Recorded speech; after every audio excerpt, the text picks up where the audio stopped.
What's up, guys? Welcome back to the MontyVerse. Today we are checking out the first trailer for Aquaman and the Lost Kingdom. Yes, Aquaman is back. Nikki, are you ready? I'm ready. It's been quite a while. I know, this movie comes out in less than 100 days. We finally got our first look at it. I'm excited to see it. I love the first Aquaman movie. Let's jump right into it. I did too. Let's do it. All right, guys, starting the trailer for Aquaman and the Lost Kingdom right now. 4 years ago, I was basically unemployed. A wanderer with no home. But now, Oh, look at the family. Oh, baby. That's Arthur Jr. I don't know how you did it, Pops. My job was a little less stressful than yours. Love that suit. Oh yeah, I finally got a job. I'm the king of Atlantis. Half a billion people from every known species in the Gorgeous. sea call this place home. That doesn't so mean they don't like me. atmospheric. I'm gonna kill Aquaman and destroy everything he holds dear.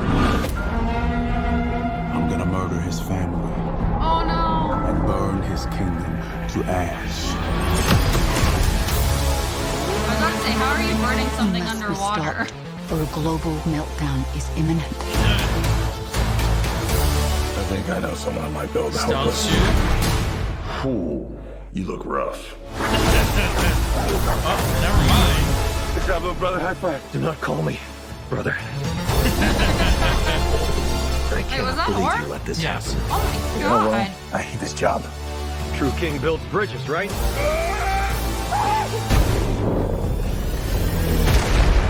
True king builds bridges. We need to find Manta. He's different now. He's stronger than before.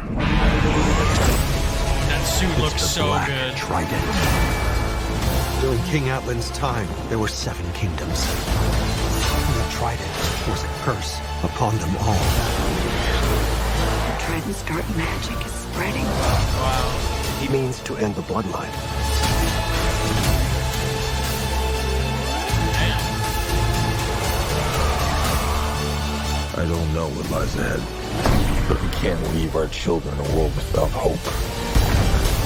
You're not as bad at this as you think. If you lead, the 7 kingdoms will follow.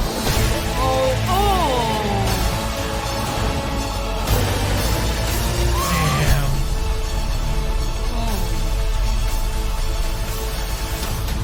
Okay, I mean, that looks fun. That looks. I That looks actually fun. really liked that. And I love this touch that DC's doing now, where they're like, "Hey, if you're into this, read these comics." I love that yeah. so much. So wait, real quick. Yeah. I know we talked about this. Isn't there like a specific actor playing Atlan that we've been talking about recently? I can't remember his name. I can't remember either, but you're probably right. I feel like it's someone who's in One Piece. Maybe.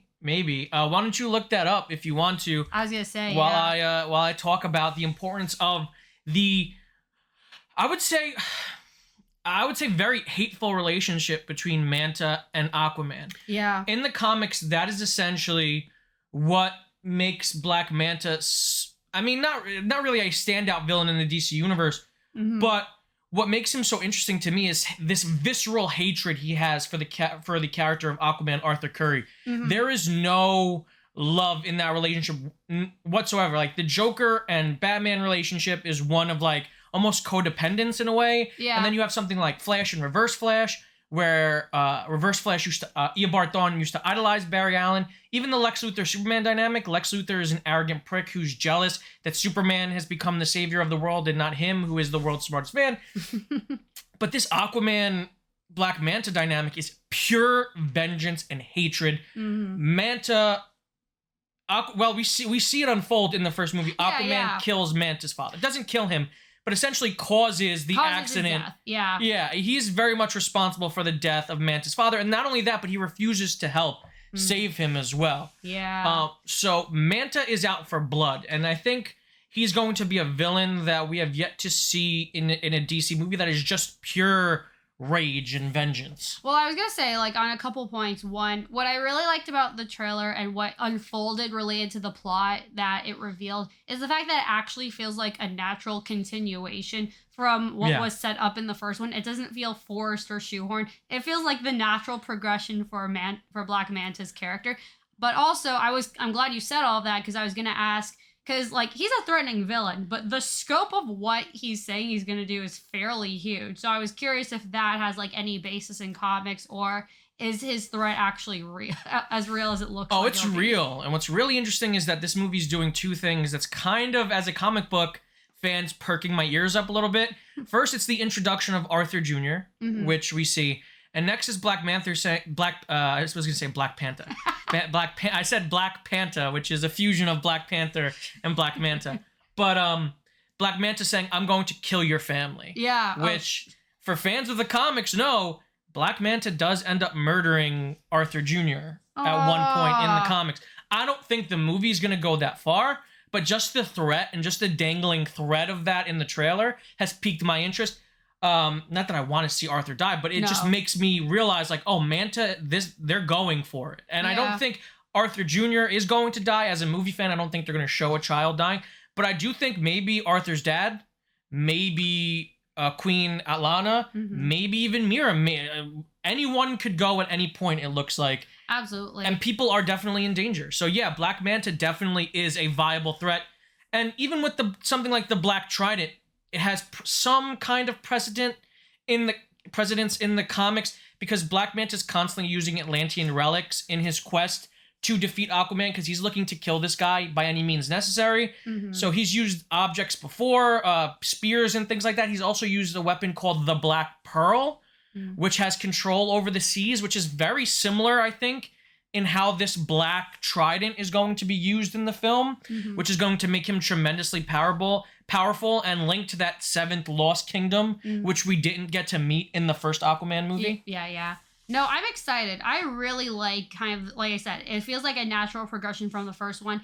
And, I mean, I think it's fair to say we're both very skeptical about the movie. I think a little bit, but I think the trailer has actually sold me on at least giving it a try, because I really like everything they showed. I feel like we knew Orm was going to be redeemed already just based on the end of the first one, but I like the look of his role in this so far. I like that Lana's going to have a very significant role as well. So I kind of like a lot of what they showed as far as a continuation of the first one. Yeah, listen, I've been kind of excited for this movie. I'm nervous that DC's kind of Warner and DC are just kind of like saying F it and not really trying to promote this movie, because I really enjoyed the first Aquaman. I loved the campiness that James Wan took, like the chances that he took in the first movie by making it campy and fully embracing the comic book aspect of Aquaman. And it was visually gorgeous, the first movie, and it looks like the visuals are even better in this one. Like